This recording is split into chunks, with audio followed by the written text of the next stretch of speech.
नमस्कार। आज मैं आपका दोस्त अनुराग उपाध्याय जामिया मिलिया इस्लामिया के विधि संकाय की इजहार वाद विवाद समिति द्वारा आयोजित इस खास पेशकश में आप सभी का हार्दिक अभिनंदन करता हूं। आज चर्चा होगी सार्वजनिक बोलने की कला के विषय पर। आज हम समाधान करने की कोशिश करेंगे उन तमाम समस्याओं की फेहरिस्त का जिनसे हर सार्वजनिक वक्ता कभी ना कभी तो गुजरता ही है, जैसे कि मंच तथा दर्शकों का भय होना, सही अनुसंधान सामग्री का चुनाव न कर पाना, सही शब्दावली का प्रयोग करने में असमर्थ होना आदि जैसी कई सारी समस्याएं। परंतु उससे पहले समझते हैं इस कला से जुड़े कुछ महत्वपूर्ण बिंदुओं को। यह कला एक व्यक्ति के जीवन में एक बहुत अहम किरदार अदा करती है, क्योंकि यह हमारे आत्मविश्वास का स्तर बढ़ाने, सामाजिक संबंधों को बेहतर करने, उचित समूह प्रबंधन करने, नेतृत्व कौशल को बढ़ाने, भाषा में शब्दावली और प्रवाह को विकसित करने, पेशेवर क्षेत्र में पहचान बनाने आदि में बहुत सहायता करती है। और इन्हीं बिंदुओं को मद्देनजर रखते हुए इजहार वाद विवाद समिति का उद्देश्य छात्रों को वाद विवाद का अनुभव, सार्वजनिक बोलने की कला का प्रदर्शन और उनके आत्मविश्वास को बढ़ाने के लिए प्रोत्साहित करना है। सार्वजनिक बोलने की कला एक व्यक्ति के व्यक्तित्व को तराशती है। तो इसी प्रक्रिया को आगे बढ़ाने के लिए हमारे साथ मौजूद हैं एक बेहद खास मेहमान, माननीय श्री चंदन भारद्वाज जी। यूं तो आपकी उपलब्धियों की फेहरिस्त काफी लंबी है, परंतु मैं जरा संक्षिप्त में अपने दर्शकों को बता दूं। आपको जानकर खुशी होगी कि श्री चंदन भारद्वाज जी जामिया मिलिया इस्लामिया के ही पूर्व छात्र हैं। आपने अपनी स्नातक शिक्षा बीए ऑनर्स मास मीडिया में प्राप्त की है और इस दौरान आपने कई वाद विवाद समितियों में सक्रिय होकर हिस्सा लिया। आपने 15 राज्यों से भी ज्यादा जगहों पर जामिया मिलिया इस्लामिया का प्रतिनिधित्व किया है। पुरस्कारों की बात करें तो आप अलीगढ़ मुस्लिम विश्वविद्यालय द्वारा आयोजित all India sir Syed memorial debate प्रतियोगिता के एक नहीं, दो नहीं, बल्कि 3 बार विजेता रह चुके हैं। आपको नेशनल लॉ यूनिवर्सिटी लखनऊ तथा लॉ कॉलेज देहरादून द्वारा सर्वश्रेष्ठ वक्ता के सम्मान से नवाजा जा चुका है। आप बिसाऊ कल्याण समिति द्वारा आयोजित वाद विवाद प्रतियोगिता, जो कि हमारे देश की प्रतिष्ठित प्रतियोगिताओं में से एक है, में अव्वल आकर हमारे विश्वविद्यालय का नाम रोशन किया है। आपने अपनी स्नातकोत्तर शिक्षा विषय विकास संचार में AJKMCRC से प्राप्त की है। आपने JK 24/7 न्यूज के साथ काम करने का अवसर भी प्राप्त किया है। इसके पश्चात आपने हमारे पूर्व उपराष्ट्रपति श्री हामिद अंसारी जी का भी साक्षात्कार लेने का भी शुभ अवसर प्राप्त किया है और आप अभी वर्तमान में जी हिंदुस्तान में एक न्यूज एंकर के रूप में कार्यरत हैं। बहुत बहुत शुक्रिया सर, हमारे साथ इस चर्चा में शामिल होने के लिए। तो चलिए बिना वक्त जाया किए शुभारंभ करते हैं इस कार्यक्रम का। तो तहे दिल से स्वागत कीजिए आज के मुख्य अतिथि वक्ता श्री चंदन भारद्वाज जी। मंच आपके हवाले। बहुत बहुत शुक्रिया अनुराग उपाध्याय आपका और इजहार वाद विवाद समिति विधि संकाय जामिया मिलिया इस्लामिया का कि एक बेहतरीन विषय पर, जो कि आज समय की मांग है, इस पर एक परिचर्चा आयोजित करने के लिए। और मैं जिस विश्वविद्यालय से पढ़ा हूँ, जिस विश्वविद्यालय के तमाम रास्तों में घूमा हूँ, उसी विश्वविद्यालय की लॉ फैकल्टी द्वारा मुझे ये अवसर दिया जाए, ये मेरे लिए सौभाग्य की बात है। और इसके लिए मैं इजहार वाद विवाद समिति का और सुदीप का खास तौर पर शुक्रिया अदा करता हूँ। विषय आज का जो है वो एक ऐसा विषय है जिसको लेकर मैं व्यक्तिगत तौर पर बहुत ही भावुक रहता हूं जब मुझे किसी से इस विषय को लेकर बातों को साझा करना होता है। क्योंकि एक कुशल वक्ता किस प्रकार से बनना है, ये अपने आप में अगर आप लोग विधि के विद्यार्थी हैं और फाइनल सेमेस्टर में आप लोगों को एक रिसर्च देना होता है, तो अपने आप में ये जो पूरा विषय है ये एक रिसर्च के बनस्पत एक विषय है।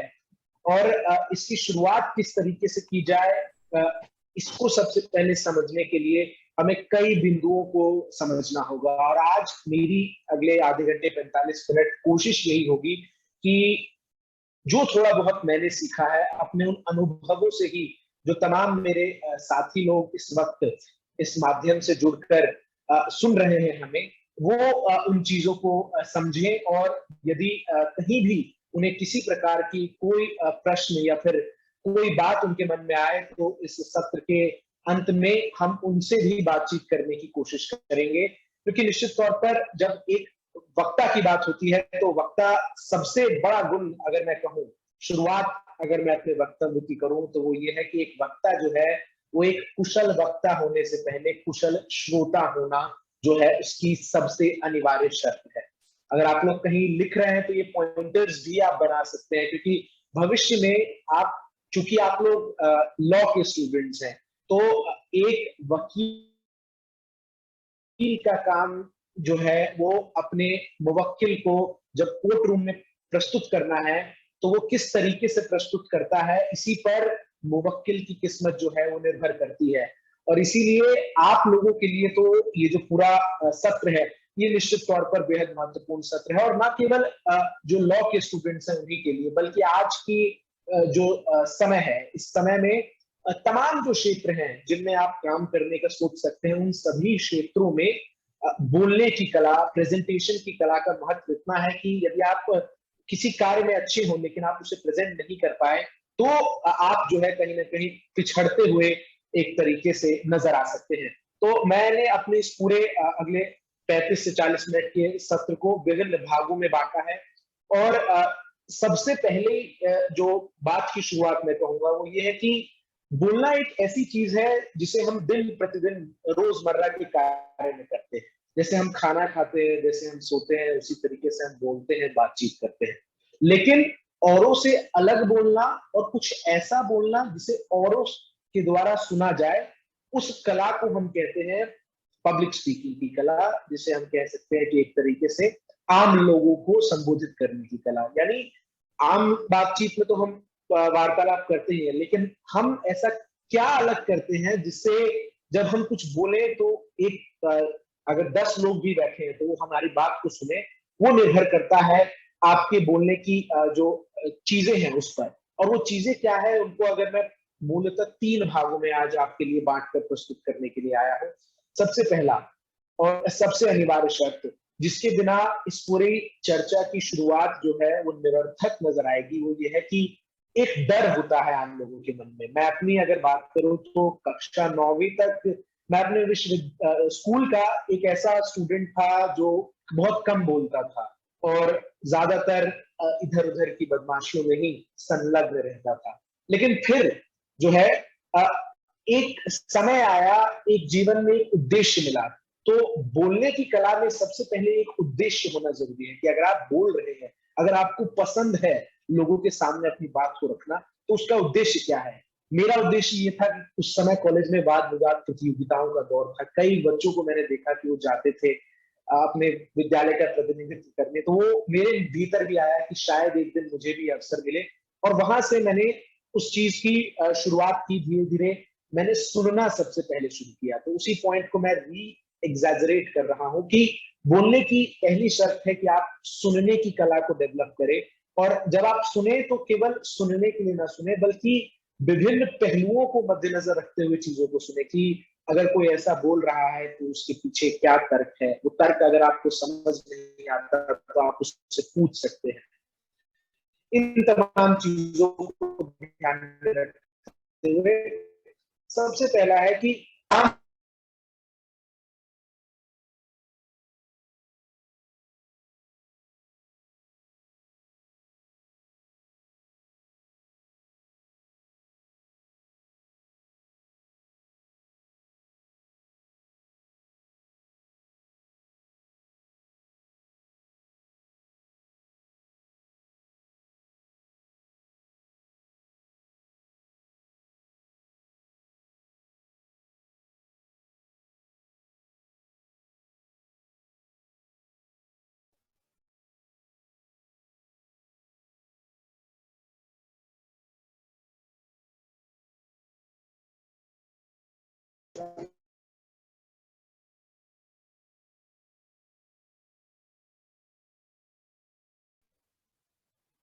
आवाज आ रही है मेरी?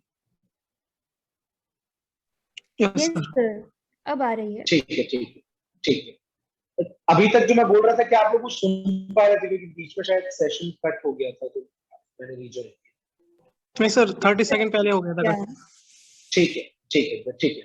हाँ, तो सबसे पहली चीज जो है वो है अपने अंदर के डर को आपको किस तरीके से काबू में करना है। क्योंकि विचार हम सबके मन में होते हैं, चाहे हम उसे व्यक्त करें न करें, लेकिन उन मन के विचारों को मंच तक के विचार बनाने का जो फासला है, वो फासला किन बिंदुओं से होकर गुजरता है, उन बिंदुओं को आज मैं आपको बताने वाला हूं। सबसे पहला है कि भाषा। भाषा जो है वो बेहद अनिवार्य चीज है।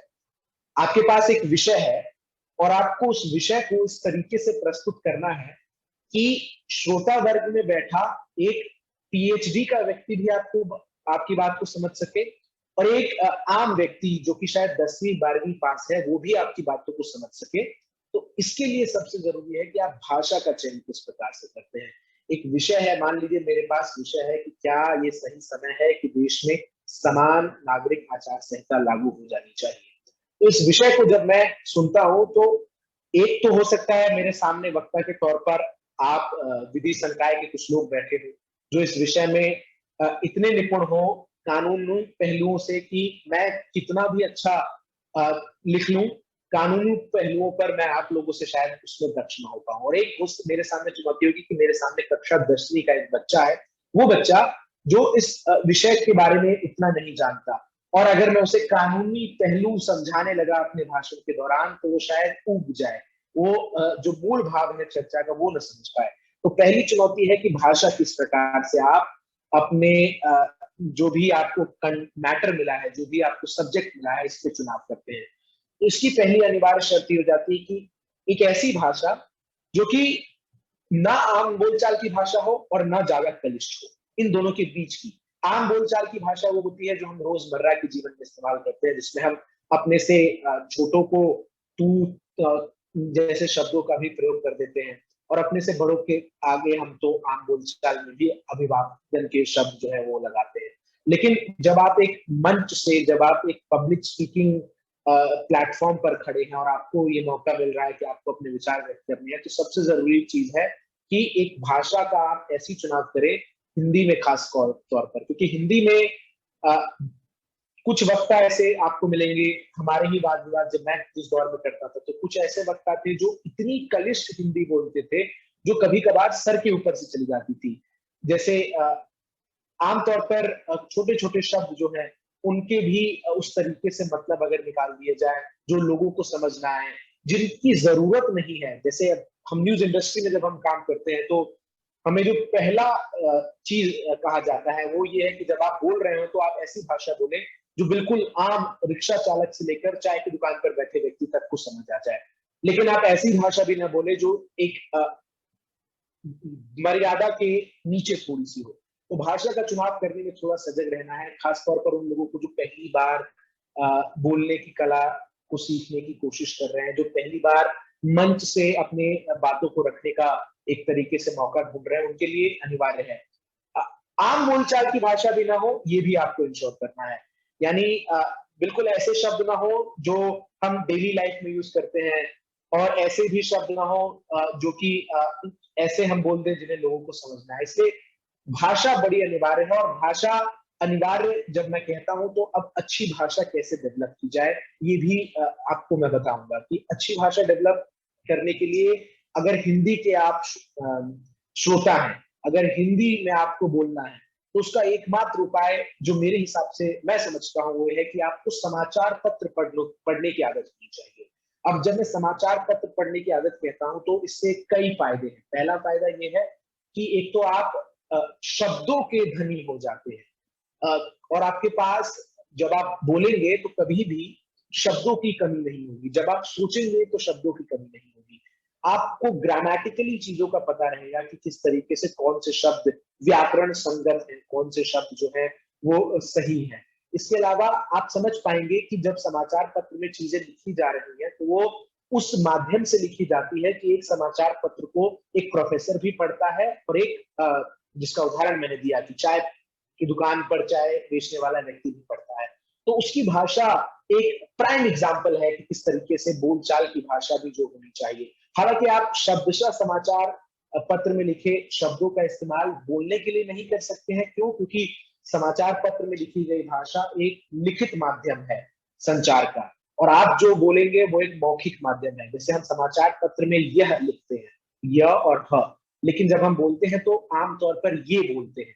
तो ऐसी कई चीजें आएंगी जिनको आपको समझना होगा, और भाषा पर काम करना कुछ ज्यादा बड़ी चुनौती नहीं है। केवल जरूरी है कि आप पढ़ने की आदत डालें, जितना अधिक से अधिक हो सके आप उपन्यास, अगर आपका इंटरेस्ट है तो पढ़ें। लेकिन जिनका उपन्यास किताबों में भी इंटरेस्ट नहीं है, वो समाचार पत्र को एक प्रबल माध्यम बना सकते हैं भाषा के विस्तार का। आप पत्रिकाएं आप पढ़ सकते हैं, वो पत्रिकाएं जो भाषा में दक्ष हो। अब सरस सलील जैसी पत्रिकाओं को पढ़कर अच्छे भाषा की जो एक तरीके से गुंजाइश है वो कम ही बचती है। लेकिन इंडिया टुडे मैगजीन हो हिंदी की, या फिर कई ऐसी मैगजीन्स हैं जो समय समय पर निकलती रहती हैं, जिनमें भाषा को लेकर काफी ध्यान दिया जाता है। उनको पढ़िए, उससे भाषा जो है अपने आप आपकी दुरुस्त होगी।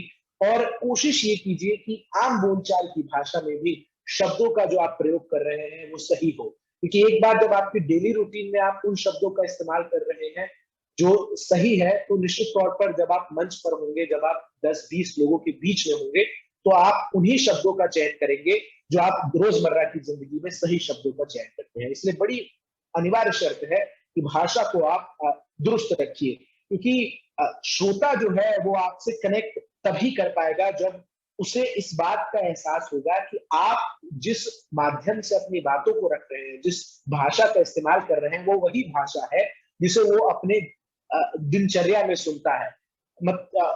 उदाहरण के स्वरूप में अगर मैं इंग्लिश से कोरिलेशन ड्रॉ करूं, तो इसमें कोई दोहराय नहीं कि आज शशि थरूर देश के सबसे कुशल वक्ताओं में से एक है, और जो वो बातें बोल देते हैं उसे समझने के लिए लोगों को कई दिनों तक उस पर सोचना पड़ता है।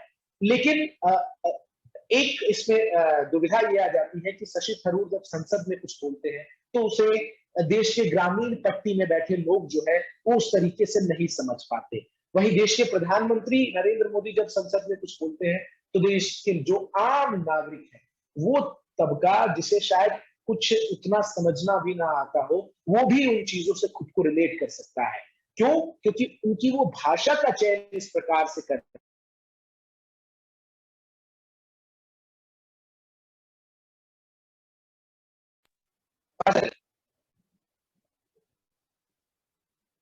आवाज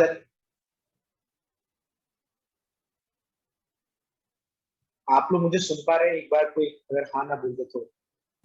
जी सर, आपकी आवाज आ रही है। ठीक है। हाँ, तो जो मैं उदाहरण दे रहा था कि शशि थरूर और प्रधानमंत्री नरेंद्र मोदी का, इसमें कोई दो राय नहीं कि शशि थरूर आज के दौर में भारत ही नहीं विश्व में अंग्रेजी के सबसे बड़े जानकारों में से और सबसे कुशल वक्ताओं में से एक है अंग्रेजी भाषा के। लेकिन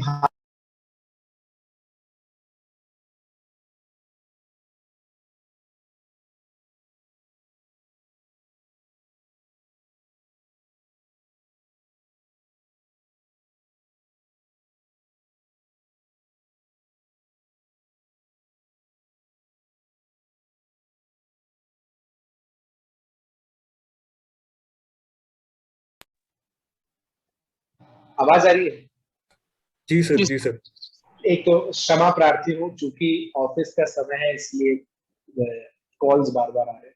अब मैंने कह दिया कुछ नहीं होगा, ठीक है। हाँ, तो वहीं से एग्जाम्पल वही कैरी फॉरवर्ड कर रहा हूँ, उसी को आगे बढ़ा रहा हूँ कि चूंकि प्रधानमंत्री की भाषा का जो है चुनाव है वो इस प्रकार का है कि देश के आम नागरिक भी उससे रिलेट कर सकते हैं, इसीलिए वो आज के दौर में देश के सबसे कुशल वक्ताओं में से एक है।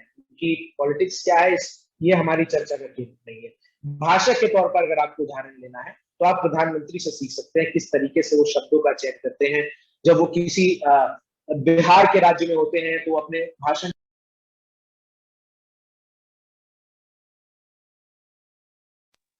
कहते हैं उड़ीसा या फिर साउथ के राज्य में होते हैं, तब वहां भाषा की जो शुरुआत है वो वहां के लोकल लैंग्वेज से करते हैं। तो निश्चित तौर पर भाषा आपकी ऐसी होनी चाहिए जिससे आम लोग जो है वो कोरिलेट कर सके। भाषा के अलावा बात करते हैं किसी भी विषय, मान लीजिए आपको एक विषय दिया गया है जिस पर आपको बोलना है, तो भाषा तो वो पहलू है जो जिसके द्वारा लोग आपको सुनेंगे, लेकिन इसके अलावा एक ऐसी चीज है जो श्रोताओं को, दर्शकों को इस बात पर विवश करेगा कि अगर वो कहीं आपको सुन रहे हैं तो वो आपको सुनते रहें, और वो अनिवार्य शर्त बनेगी आपकी विषय वस्तु। तकरीबन 4, 4.5, 5 साल मैंने जो है वाद विवाद अलग अलग जगहों पर जामिया मिलिया इस्लामिया विश्वविद्यालय का प्रतिनिधित्व किया है, और कई जगहों पर जो है लोगों को सुना है, खुद भी बोला है। एक चीज जो हर जगह अनिवार्य शर्त रही है, जब हम अपने दौर में वाद विवाद प्रतियोगिता करते रहे हैं, और जब आप लोग भी आगे कर रहे होंगे और अभी जो कर रहे हैं वो इस बात से इत्तेफाक रखेंगे कि विषय वस्तु एक ऐसी चीज है जिसे अंग्रेजी में कंटेंट कहते हैं।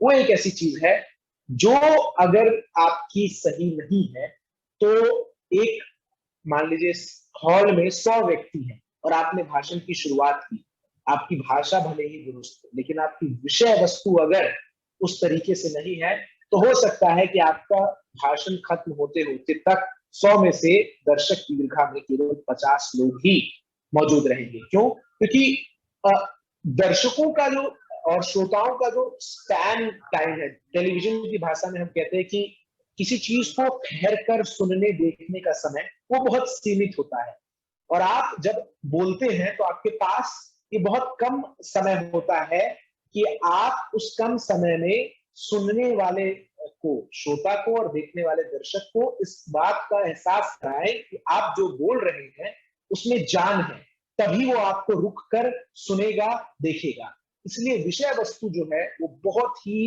एक ऐसी चीज है जो किसी भी विषय पर अगर आपको बोलने को कहा जा रहा है तो वो एक तरीके से बेंच होना चाहिए, और विषय वस्तु को लेकर आप कभी भी ये दावा नहीं कर सकते कि आपकी विषय वस्तु जो है वो परफेक्ट है, वो सबसे सही है, अब इसमें सुधार की संभावनाएं नहीं है।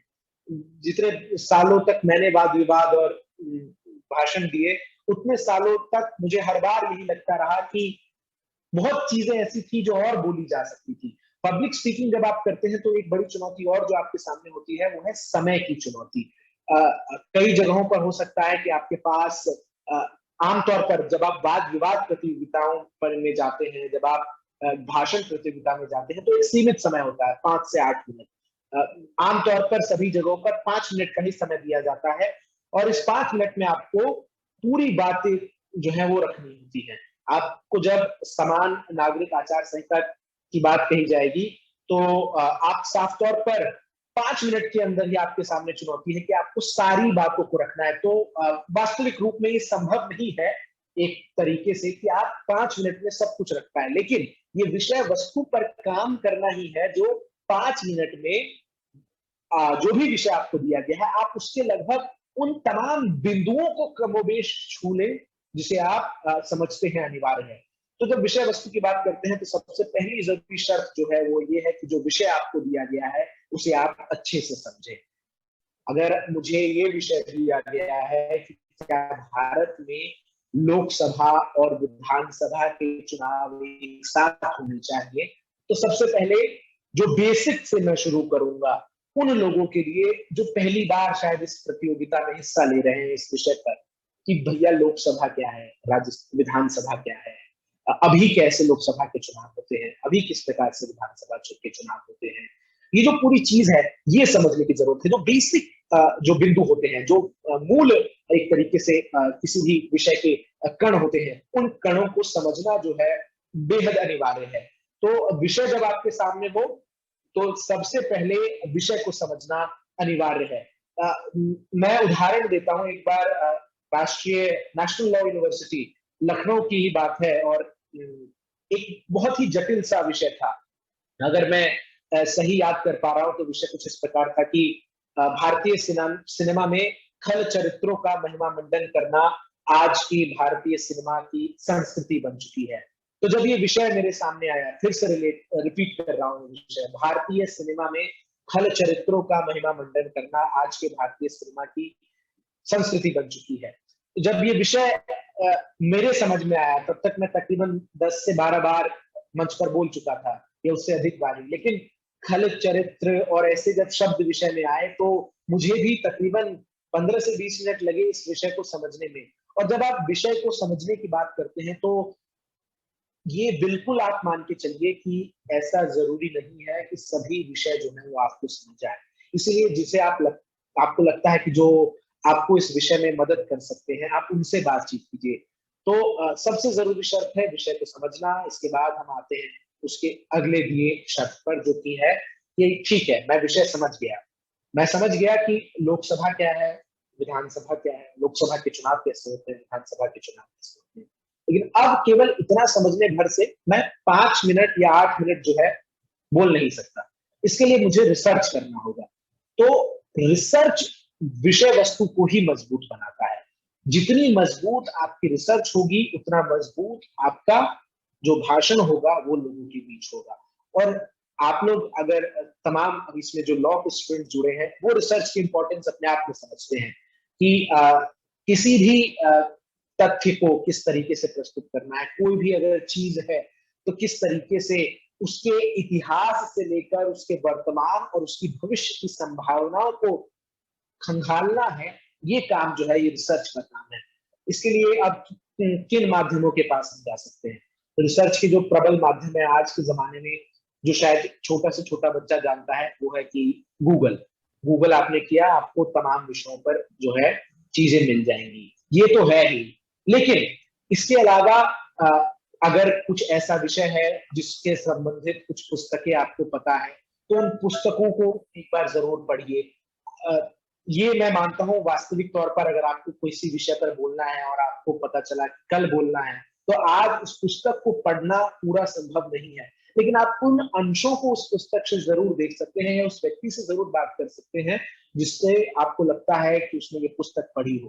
तो रिसर्च की पुस्तक हो गया माध्यम, समाचार पत्र जो है वो आज के जमाने में, जब मैंने आपको पहले बिंदु में भाषा के लिए समाचार पत्र पढ़ने की सलाह दी, तो वो अपने आप में रिसर्च के लिए भी सबसे महत्वपूर्ण एक बिंदु बन जाता है। और आपको तमाम जो समसामयिक मुद्दों पर बहस होती रहती है, उस पर चाहे वो जितने भी अखबार हो, उनमें जो लेख लिखे जाते हैं अलग अलग लोगों के, हिंदी के अखबारों में आप उठा के जनसत्ता हो, हिंदुस्तान हो, दैनिक भास्कर हो, इन सब अखबारों में जो लेख अपने अपने कला में, अपने अपने क्षेत्रों में निपुण लोग लिखते हैं, उन लेखों को जरूर पढ़ें।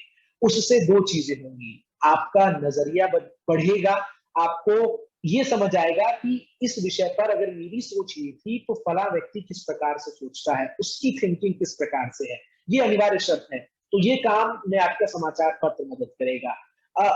मैंने रिसर्च के तौर पर जिस चीज को आजमाया वो ये था, जो आप भी कर सकते हैं, कि आप लोगों से बात करें।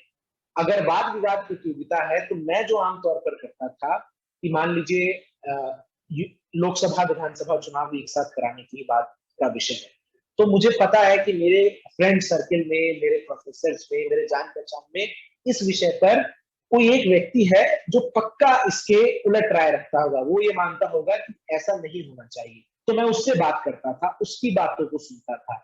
इससे क्या होता था कि मुझे उसका पर्सपेक्टिव जो है वो पूरा पता चलता था कि आखिर वो क्यों इस बात का विरोध कर रहा है। तो मैं उनको बिंदुवार लिख लेता था। उसके बाद मैं उस व्यक्ति से बात करता था जो इस चीज की मुझे लगता था कि वकालत करता है, और फिर जब मैं उससे बात करता था तो मुझे ये पता चलता था कि जो बातें पक्ष वाले ने कही, उसके विरोधाभासी बातें जो है वो विपक्ष वाला अपने आप मुझे मेरे सामने रख दे रहा है। तो रिसर्च के लिए मेरा जो ट्राइड टेस्टेड फॉर्मूला रहा है वो रहा है कि लोगों से मैंने बहुत बातचीत की।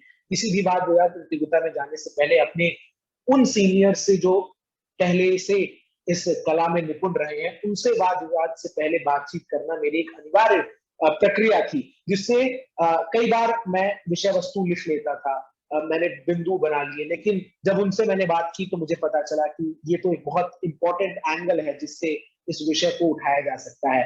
तो कई लोगों से भी बात कर सकते हैं आप।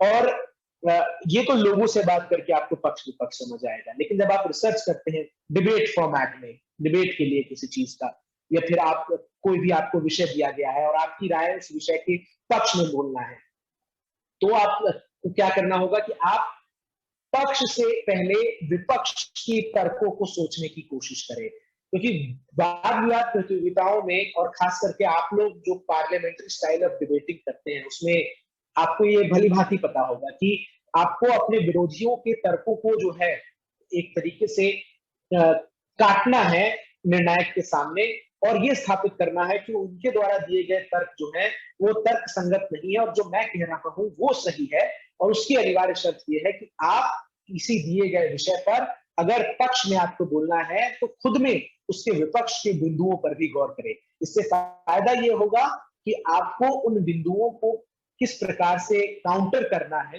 किस प्रकार से उन बिंदुओं का जवाब देना है, ये समझने में भी मदद मिलेगी। और आप जब अपनी बात को रखेंगे, आप जब अपने वक्तव्य को रखेंगे, आप जब अपने बिंदुओं को श्रोता वर्ग के सामने, दर्शकों के सामने रखेंगे, तो वो अगर कोई दर्शक वर्ग में ऐसा व्यक्ति बैठा है जो जिस विषय पर आप बोल रहे हैं उस विषय के विपक्ष में अपनी राय को कायम करता है, तो जब आप उस विषय के पक्ष में बोलेंगे तो चूंकि आपने पहले ही उस विषय के विपक्ष की बातों को सोच रखा है और आपने अपने वक्तव्य को तैयार उन्हीं के बातों के काउंटर बेसिस पर किया है, तो उस व्यक्ति को भी समझ आएगा कि हाँ, जो मैं ये सोच रहा हूं इसका अगला नजरिया ये भी हो सकता है।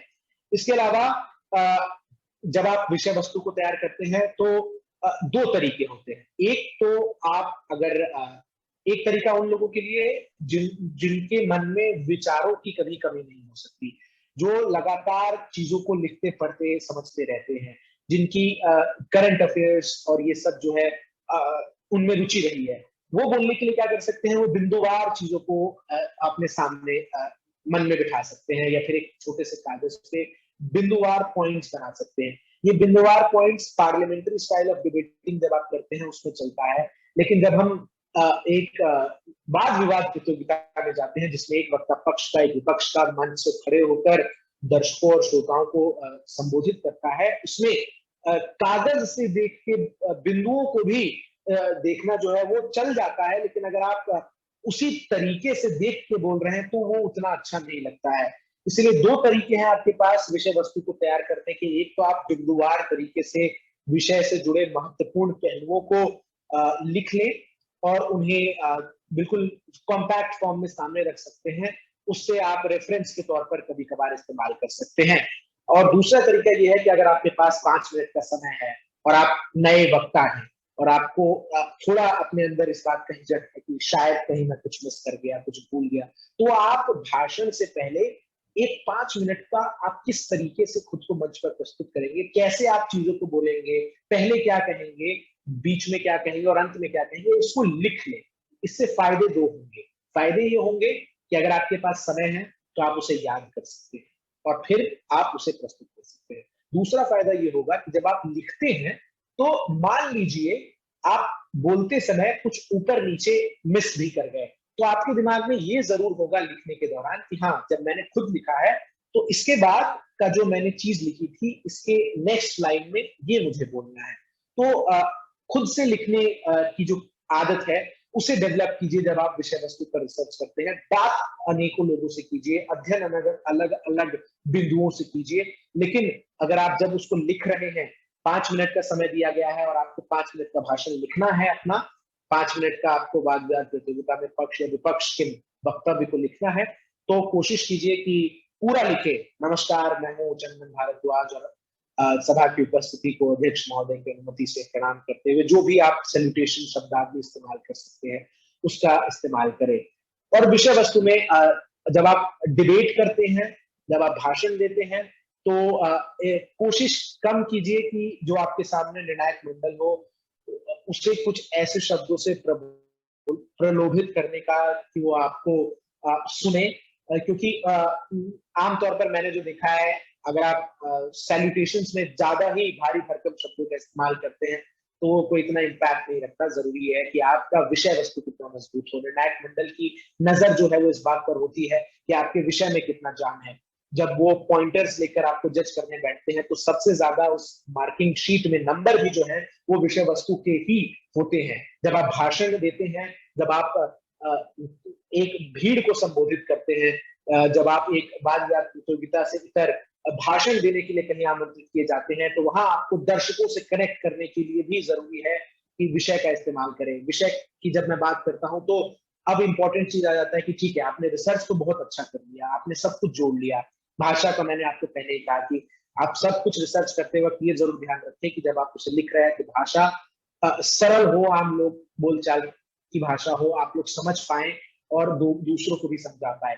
और अब इन बिंदुओं को साबित करने के लिए आपके पास जो पॉइंट्स हैं उसे साबित करने के लिए आप जो है दोहों का इस्तेमाल कर सकते हैं, आप जो है वो मुहावरों का इस्तेमाल कर सकते हैं, श्लोक का इस्तेमाल कर सकते हैं, शेर का इस्तेमाल कर सकते हैं।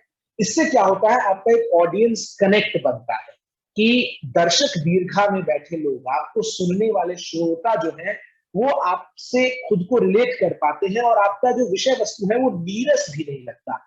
अगर मैं 5 मिनट के भाषण में केवल तथ्य और तर्क भर दूं तो वो थोड़ा सा सुनने में उबाऊ लगता है, ऐसा मेरा मानना है। आप इस बात को लेकर स्वतंत्र हैं, हो सकता है आपका ये मानना हो कि नहीं, 5 मिनट का समय अगर मेरे पास है तो केवल और केवल इसमें विषय वस्तु और कंटेंट ही होने चाहिए। लेकिन मेरा जो है ये मानना है कि 5 मिनट के वक्तव्य में जो आप बोले उसमें शेरो शायरी हो, अगर रेलिवेंट शेरो शायरी, तर्क संगत, विषय से तर्क संगत। अब ऐसा नहीं कि आप विषय कुछ है और शायरी आप इश्क की पढ़ रहे हैं, विषय संजीदा है, शायरी आप कुछ भी कर रहे हैं। तो शेरो शायरी जो है उसका इस्तेमाल अगर आप कर रहे हैं तो आपको उसके लिए भी पढ़ने की आवश्यकता है, उपयुक्त शेर को ढूंढने की आवश्यकता है। श्लोक जब आप अपने भाषण में इस्तेमाल कर रहे हैं तो आपको इस जरूरत इस बात की है कि आप जिस श्लोक का इस्तेमाल कर रहे हैं वो श्लोक आपके वक्तव्य से मेल खाता हो। जैसे एक विषय की अगर मैं बात करूं, जब मैं शुरुआती दिनों में डिबेट कर रहा था कि भारत एक समावेशी देश है, इसको लेकर हमारे बीच हमें जब चर्चा बोलने का मौका मिला तो उसमें मैंने एक शेर का इस्तेमाल किया जो कि इकबाल का है कि यूनान और मिस्र रोमा सब मिट गए जहां से, कुछ बात है कि हस्ती मिटती नहीं हमारी, ऐसा कुछ श्लोक है जिसे मैं शायद अगर अभी करेक्ट नहीं बोल पाया तो उसके लिए क्षमा प्रार्थी हूँ, दिमाग से अगर मिस कर रहा हूँ। तो ऐसे श्लोक का जब मैं इस विषय पर इस्तेमाल करता हूं कि भारत एक समावेशी समाज है, तो मेरा ये श्लोक इस बात को स्थापित करता है कि देश में विश्व में कई संस्कृतियां आई, सबका जो है एक समय के बाद खत्म हुआ, लेकिन भारतीय सभ्यता संस्कृति जो है वो आज भी उसी तरीके से विद्यमान है, इस तरीके से समय विद्यमान है। तो इस श्लोक ने 2 काम किया, एक तो दर्शकों का ध्यान मेरे तरफ खींचा, दूसरा मेरे सुनने वालों को ये लगा कि हाँ, इसे इस विषय के बारे में पूर्ण रूप से इस प्रकार के श्लोक संस्कृत के जो श्लोक और जो शेरो शायरी है, जो मुहावरे हैं, उन पर होता है। जब हम आमने सामने की बात करते हैं तो उसमें मान लीजिए कोई विषय है और अगर हमें काउंटर क्वेश्चन करने का मौका मिला है तो काउंटर क्वेश्चन का जवाब देते वक्त कई बार मैंने देखा है कि मंच से चूंकि वहां जीत हार का सवाल होता है प्रतियोगिताओं में, तो एक शेर जो बहुत हमारे समय में चलता था वो ये था कि बर्बादी गुलिस्ता करने को बस एक ही उल्लू काफी था, अनजाने गुलिस्ता क्या होगा जब हर शाख पे उल्लू बैठा है। इससे क्या हुआ कि आपने अपने जो ओपोनेंट है, जो आपका विरोधी है, उसको 2 शब्दों में ही दर्शकों के सामने उसकी ये छवि बना दी कि ना तो इसे विषय की समझ है, ना इसे इस बात की समझ है कि जो ये बोल रहा है ये सही है गलत है। लेकिन ऐसे शब्द आप ये नहीं है, ऐसे शेर जो है आप ये नहीं है कि आप अपना भाषण दे रहे हो उसी वक्त जो है आप बोल दीजिए, उसका भी टाइमिंग जो है बहुत इंपॉर्टेंट है चीजों की, खास तौर पर जब आप मुहावरे, शेरो शायरी, श्लोक, इन सब का इस्तेमाल करते हैं। तो ये विषय वस्तु की बात हुई। विषय वस्तु से इतर अब जो तीसरा बिंदु है वो है प्रस्तुति, प्रेजेंटेशन। आपने भाषा शानदार रखी है, एक ऐसी भाषा जो सब समझ सके, आपने विषय वस्तु भी बेहतरीन रखी है, आपने अपने हर संभव चीजें जो है उस विषय वस्तु में डाली है, आपने श्लोक मुहावरों का भी प्रयोग किया है, लेकिन अगर आप उसे सही से डिलीवर नहीं कर पाए तो फिर आपकी सारी मेहनत जो है वो बेकार सी नजर आती है। अब ये जो चीज है ये सबसे कठिन उन लोगों के लिए है जो पहली बार, दूसरी बार, तीसरी बार मंच पर चल रहे हैं। जब आप मंच से चढ़कर बोलते हैं तो आप इस बात के लिए तैयार रहिए कि शायद आप पहली बार जब मंच पर हो तो शायद आप फंबल करें। पहली बार जब आप मंच पर हो तो आप जो लिख कर गए हो, जो सोच कर गए हो, जब आप बोल रहे हो तो उससे कुछ अलग ही बोला है, वो यथासंभव हो सकता है, उसकी संभावनाएं पूरी है। लेकिन अगर आप मंच पर चढ़ने की हिम्मत कर रहे हैं तो ये अपने आप में आपके लिए एक उपलब्धि है जिसके लिए आप बधाई के पात्र हैं। क्योंकि जब आप मंच पर होते हैं तकरीबन, अगर मैं छोटे से छोटे गैदरिंग की बात करूं तो 20 लोग अगर आपको सुन रहे हैं तो उनकी नजरें आपकी तरफ होती है, और लोगों की नजरें जब आपकी तरफ हो और तब कुछ बोलना जो है वो आपको एक इम्पैक्टफुल पोजीशन में लाता है, और आप लोग जो है वो आपकी बात सुनते हुए नजर आते हैं। इसलिए प्रेजेंटेशन जो है वो बहुत इंपॉर्टेंट है। प्रेजेंटेशन की सबसे पहली शर्त यह है कि आप कॉन्फिडेंट रहिए, क्योंकि सबसे इंपॉर्टेंट चीज ये है कि डर जो है वो नहीं होना चाहिए। क्यों डर नहीं होना चाहिए? क्योंकि आप उन लोगों में से हैं, दर्शक दीर्घा में से आप उनसे अलग हैं। अलग इसीलिए है क्योंकि आप मंच पर हैं और आप बोल रहे हैं। तो सबसे पहले डर को मन से निकालिए, और जब चढ़िए तो एक आत्मविश्वास जो है वो बॉडी लैंग्वेज में झलकना चाहिए, जिससे सुनने वालों में भी ये भाव आए कि हाँ, ये जो खड़ा हुआ है मंच पर ये कुछ अच्छा बोलेगा। कई बार हमने अपने वाद विवाद के सफर में देखा कि कुछ ऐसे वक्ता होते थे जो मंच पर चढ़ते थे उसी से ये समझ आ जाता था कि हाँ, ये जो बोलेगा इसमें कुछ जान होगी, ये जो बोलेगा इसको सुनना जरूर होगा। तो एक जो ऑरा बिल्ड करते हैं बोलने से पहले वो बेहद महत्वपूर्ण है। अब ये कैसे आएगा? इसके लिए अभ्यास जो शर्त है वो बहुत जरूरी है। प्रैक्टिस, वो कहावत है, करत करत अभ्यास के जरमती होत सुजान, रसरी आवत जात है सिलपत पड़त निशान। यानी अभ्यास करने से ही जो चीजों में निपुणता है वो हासिल की जा सकती है। और ये अभ्यास जो है वो आप किस तरीके से कर सकते हैं कि जब आपने एक अच्छा विषय वस्तु लिख लिया, जब आपने भाषा का सही चुनाव कर लिया तो आपको +2 पॉइंट्स मिल गए। आपके पास एक एडेड कॉन्फिडेंस है अपने कंटेंट को लेकर, अपने लैंग्वेज को लेकर। और फिर जब आप बोल रहे हैं तो आप कोशिश कीजिए कि आप शीशे के सामने बोलने की प्रैक्टिस कीजिए। सबसे बेस्ट जो है और सबसे ट्राइड एंड टेस्टेड फॉर्मूला जो है वो यही है कि आप जो है शीशे के सामने बोलिए। अपने घर के लोगों को जब आप बोल रहे हैं तो उन्हें सुनाइए, वो जब सुनेंगे तो फीडबैक देंगे। अपने दोस्त मित्रों को जो है बार बार सुनाइए, उन्हें तक कीजिए। क्योंकि हम भी जब वाद विवाद करने जाते थे, हम भी जब भाषण देने जाते थे, तो भाषण के मंच से बोलने से पहले से लेकर हमारे भाषण तैयार करने के बीच का जो सफर था, उस दौरान हम तकरीबन 7 से 8, 10 लोगों को अपना भाषण सुनाते थे। उससे ये फायदा होता था कि एक तो अलग पर्सपेक्टिव सुनने को मिलता था, बोलने से पहले कमियां पता लग जाती थी, हम कहाँ अटक रहे हैं ये पता लग जाता था, और एक फीडबैक जो है वो मिल जाता था। तो प्रैक्टिस जो है वो बहुत जरूरी है पब्लिक स्पीकिंग के लिए। कुछ ही ऐसे लोग होते हैं जो इस कला में जन्मजात निपुण होते हैं, जो कहीं खड़े हो जाए समा बांध लेते हैं। लेकिन उन लोगों के लिए जो शुरू कर रहे हैं, जिनकी ये महत्वाकांक्षा है कि वो अच्छा बोले, एक दिन मंच से जब वो बोले तो लोग सुने, उसके लिए जरूरी है कि अभ्यास करें। इसके अलावा जब आप मंच पर खड़े हैं तो मंच पर खड़े होने की जो सबसे पहली शर्त है कि मंच की मर्यादा का पालन करें। मंच की मर्यादा ये है कि जब आप, मान लीजिए आप पक्ष और विपक्ष के 2 लोग एक साथ मंच पर चढ़े, तो मैंने कई बार देखा है कि किसी टीम के पक्ष और विपक्ष के 2 लोग मंच पर खड़े हैं और उसी की टीम का पक्ष वाला कुछ बोल रहा है तो विपक्ष वाला जो है वो एकदम मंच पर इस डिसइंटरेस्टेड, इस भाव से खड़ा है कि पता नहीं वो अगला क्या ही बोल रहा है। उससे जो है जब आपकी बोलने की बारी आएगी तब तक दर्शक दीर्घा में बैठे लोग ये मन बना चुके होंगे कि इसका जो रवैया है, इसका जो एटीट्यूड है, ये नहीं लग रहा है। इसलिए मंच पर खुद को बिल्कुल बतौर एक प्रेजेंटेबल व्यक्ति प्रस्तुत करे। बोलते समय आई कांटेक्ट जो है, लोगों की आंखों में आंखें डालकर बोलने से जो झूठ है वो भी सच साबित हो जाता है। मैं झूठ बोलने के लिए आप लोगों को प्रेरित नहीं कर रहा हूं, उदाहरण के तौर पर इस बात को मैं आपको बता रहा हूं कि अगर आप आंख में आंख डालकर पूरे आत्मविश्वास के साथ कुछ बोल जाए तो भले ही आपकी बात गलत हो, लेकिन 1 मिनट को, कुछ समय को सुनने वाले को ये सोचने पर जरूर विवश होना पड़ता है कि जो आपने कहा है क्या वो सही तो नहीं। इसीलिए जब आप मंच पर हो, जब आप बोल रहे हो, तो आई कांटेक्ट जो है दर्शकों से बनाने की कोशिश करें।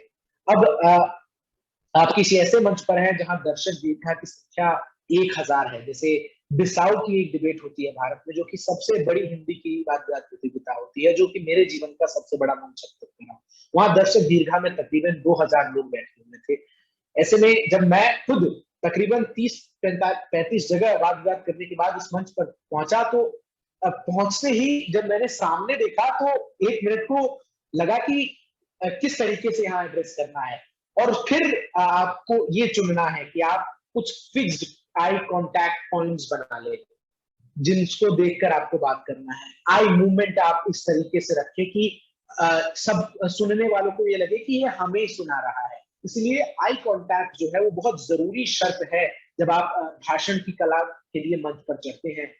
अगर आपके सामने जजेस हैं तो भाषण के दौरान आप 4 से 5 बार उन्हें, अगर आपका कोई बहुत महत्वपूर्ण बिंदु है जो आप समझते हैं कि ये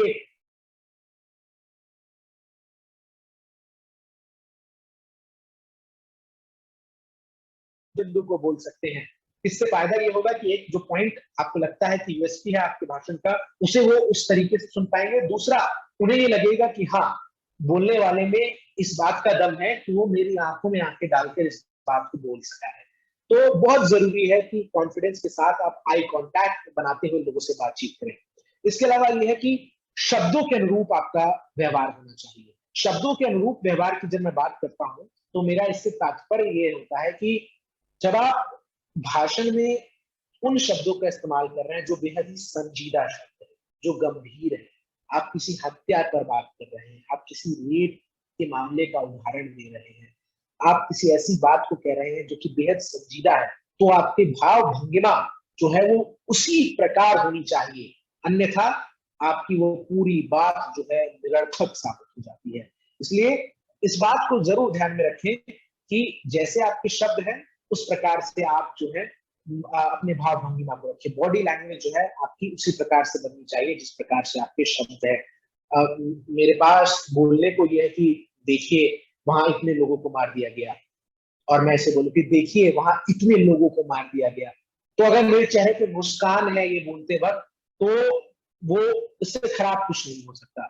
इसलिए जब आप विषय वस्तु पर रिसर्च करते वक्त लिखते हैं तो लिखते वक्त ही आप समझेंगे कि उस भाव को पकड़ना कितना जरूरी है, और वो भाव जो है मंच से दर्शकों और श्रोताओं के बीच पहुंचना कितना अनिवार्य है। इसलिए जो भाव है उनको जरूर एक तरीके से शब्दों के रूप रखें, ये बड़ा जरूरी है। इसके अलावा और जो महत्वपूर्ण बात जिनका आपको ध्यान रखना है, जो मैं एक व्यक्तिगत तौर पर समझता हूं, कि आप अगर किसी भाषण प्रतियोगिता में आमंत्रित हैं तो खुद को प्रेजेंट अच्छे से करें। प्रेजेंट यानी आपका जो पहनावा है ये भी बहुत महत्वपूर्ण है। हालांकि इस बात को लेकर मेरे समय के वाद विवाद प्रतियोगिताओं के मेरे साथियों के बीच हमेशा से विवाद रहा कि मैं और मेरे साथी हम जहां भी वाद विवाद करने गए तो अगर हम किसी विश्वविद्यालय में जा रहे हैं तो हमारा एक सेट पैटर्न था कि ब्लेजर और कोट और टाई हो, मतलब एक प्रेजेंटेबल तो आप लगने चाहिए ना, तब तो लोग आपको सुनेंगे। आप कैपरी और टी शर्ट में और बाल आपके बिखरे हुए मंच पर चढ़कर अगर आप बोलते हैं तो यकीन मानिए आपको सुनने में कोई इच्छुक नहीं रहेगा। इसलिए अनिवार्य शर्त ये है कि अगर आपको कहीं भाषण देने के लिए बुलाया गया है, आप कहीं बातचीत के लिए बुलाया गया है, तो आप उस तरीके से ड्रेसअप होकर जाएं जिससे लोगों को आपको सुनने की रुचि हो। क्योंकि वो कहते हैं ना कि आदमी की पर्सनालिटी जो है उसके पहनावे ओढ़ावे से ही नजर आती है, तो वो पर्सनालिटी तभी आपकी दिखेगी जब आप उस तरीके से प्रेजेंट करें। आप किसी हिंदी की वाद विवाद प्रतियोगिता, हिंदी के भाषण कला में जा रहे हैं तो आप कुर्ता भी डाल सकते हैं। हालांकि ये जो पहनावे ओढ़ावे का सवाल है ये आपकी व्यक्तिगत राय है और आप इसके लिए स्वतंत्र हैं, लेकिन अगर कोई मुझसे इस बात को लेकर कहे तो मैं इसको एक बहुत इंपॉर्टेंट बिंदु के तौर पर मानता हूं, क्योंकि अगर आप दिख सही नहीं रहे हैं तो आपको सुनेगा कोई नहीं, ये अनिवार्य शर्त है। तो ये वो तमाम चीजें हैं जो पब्लिक स्पीकिंग को लेकर दो फॉर्मेट्स, भाषण और वाद विवाद प्रतियोगिताओं में बहुत ही जरूरी है। इन तीनों बिंदुओं के जरिए ही एक अच्छा वक्ता बना जा सकता है। और आज के तौर पर पब्लिक स्पीकिंग केवल भाषण और वाद विवाद प्रतियोगिताओं तक ही सीमित नहीं है, यकीन मानिए।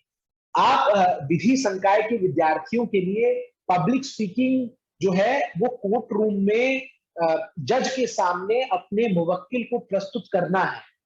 एक मल्टीनेशनल कंपनी में पब्लिक स्पीकिंग जो है वो किसी मैनेजर लेवल के आदमी के लिए अपने से नीचे के जो तमाम सहयोगी हैं उसको एड्रेस करना पब्लिक स्पीकिंग है। तो पब्लिक स्पीकिंग का ये अर्थ आज के समय में कदापि नहीं है कि एक भीड़ एकत्रित हो, वहां आप खड़े हो, वहां बोले। आज के कॉर्पोरेट ऑफिस से लेकर और इवन सरकारी दफ्तरों में भी, क्योंकि सरकारी दफ्तरों में भी हर महीने कई ऐसे कार्यक्रमों का आयोजन किया जाता है जहां आपके सामने विशिष्ट अतिथि के तौर पर कई लोग आ रहे हैं। वहां हो सकता है आपसे कह दिया जाए एक दिन की भैया आपको मंच का संचालन करना है, तो अब आप मंच का संचालन किस प्रकार से कीजिएगा, ये आप तभी कर पाएंगे जब आप अपने आप में इस बात को लेकर कॉन्फिडेंट हो कि हाँ मैं इस बात को कर सकता हूँ। मंच के संचालन की भी जो है अलग अलग भूमिकाएं होती है। मंच का संचालन जो है वो काफी फॉर्मल वे में किया जाता है, जिसमें जिस तरीके से इस कार्यक्रम की शुरुआत में लीजिए, अभिषेक ने अनुराग ने जिस तरीके से इस पूरे सत्र को शुरुआत की, वो अपने आप में एक बहुत ही फॉर्मल डिसेंट, ना उनके शब्दों का चुनाव इस प्रकार से था कि आम लोग जो इस सत्र में जुड़े हैं उनके ऊपर से चला जाए, और उनकी भाषा भी इस प्रकार से संयमित थी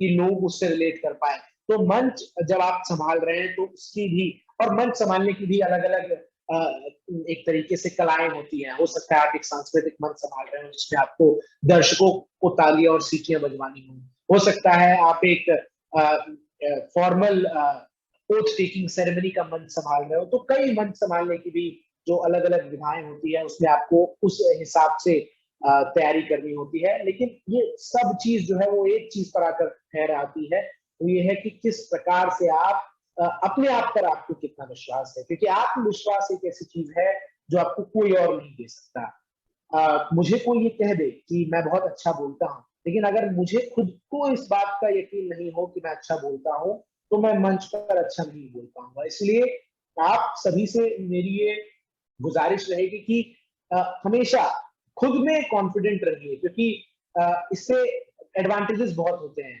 कॉन्फिडेंट अगर आप हैं, आत्मविश्वास अगर आपके अंदर है, तो आप किसी भी चुनौती को स्वीकार कर सकते हैं। किसी भी दिए गए अवसर को आप तुरंत उसका फायदा उठा सकते हैं। किसी भी समय अगर आपको कुछ कहने को कहा जाए, किसी भी समय अगर आपको किसी सत्र को संबोधित करने को कहा जाए तो उसके लिए आप त्वरित तैयार रहते हैं। इसके अलावा पढ़िए, क्योंकि अच्छा वक्ता होने की अनिवार्य शर्त वही है जिससे मैंने भाषण की शुरुआत की, अच्छा श्रोता होना। ज्ञानवर्धन कीजिए, लोगों से बात जरूर करते रहिए अलग अलग विषयों पर, और उनके भी आइडिया पर्सपेक्टिव को जानने की कोशिश कीजिए।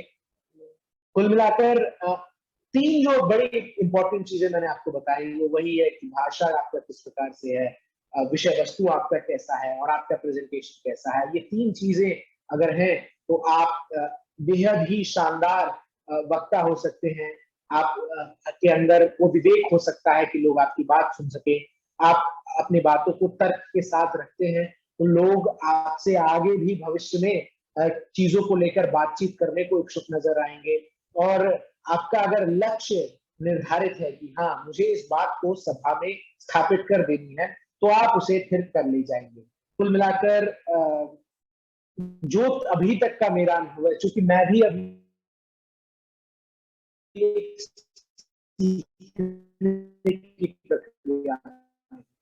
और शुरुआती दिनों में ही बहुत कुछ सीखे हैं, तो निश्चित तौर पर अपने अनुभवों को आपसे साझा करने के सिवा उस पूरे सत्र में मैंने कुछ नहीं किया है। और इसके लिए इजहार वाद विवाद समिति का फिर से मैं बेहद शुक्रिया अदा करता हूं, और तमाम सुनने वाले लोगों का भी शुक्रिया अदा करता हूं। और जो भी सवाल आपके मन में हो, और उन सवालों को भी मैं सुनना चाहूंगा, और जहां तक मुझसे संभव हो उनका उत्तर भी देना चाहूंगा।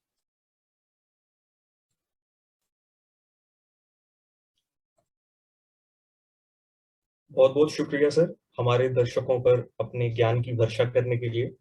आपने बताया कि कुशल वक्ता होने से पहले कुशल श्रोता होना आवश्यक है।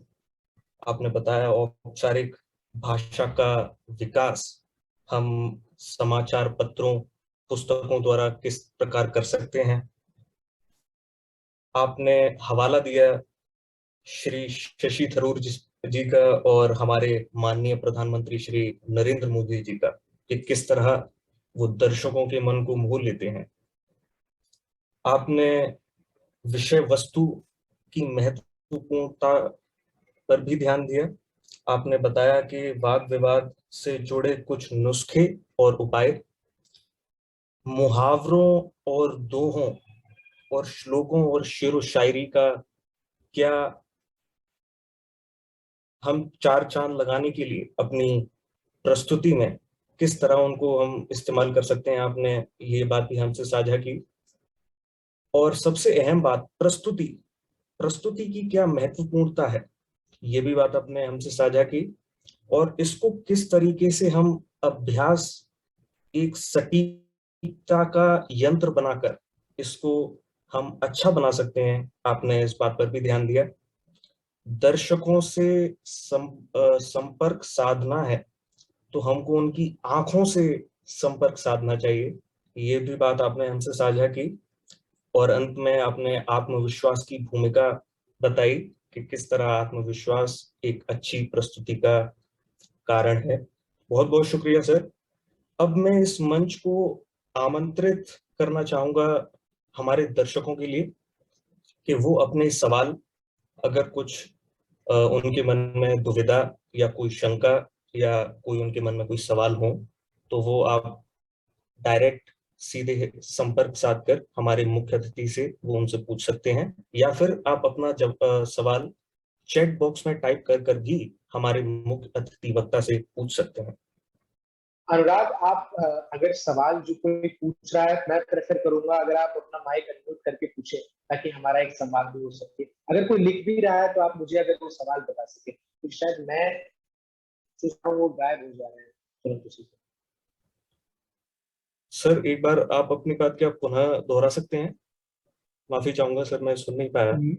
हाँ, मैं ये कह रहा हूँ कि अगर तमाम जो हमारे श्रोता हैं वो सवालों को खुद अपने मुंह से पूछ सके तो मेरे लिए वो सबसे बेहतर होगा, ताकि एक संवाद स्थापित हो सके। लेकिन चूंकि टेक्निकल भी कुछ कंस्ट्रेंट्स रहते हैं, इसलिए कुछ सवाल जो अगर लिखे भी जा रहे हैं तो आप मुझ तक वो पहुंचाएं, तो मैं उनका जवाब देने के लिए जी सर, बिल्कुल बिल्कुल। तो मैं इस मंच को खुला रखता हूँ अपने दर्शकों के लिए कि वो सीधा संपर्क साध सकते हैं हमारे मुख्य अतिथि वक्ता से, अगर उनके मन में कोई सवाल है। एक सवाल जो शायद मैं चैट बॉक्स पर देख रहा हूँ वो ये है शालिनी का, कि what is the difference between debate and declamation, how both are different. मतलब वाद विवाद और भाषण में क्या अंतर है। बहुत ही अच्छा सवाल है।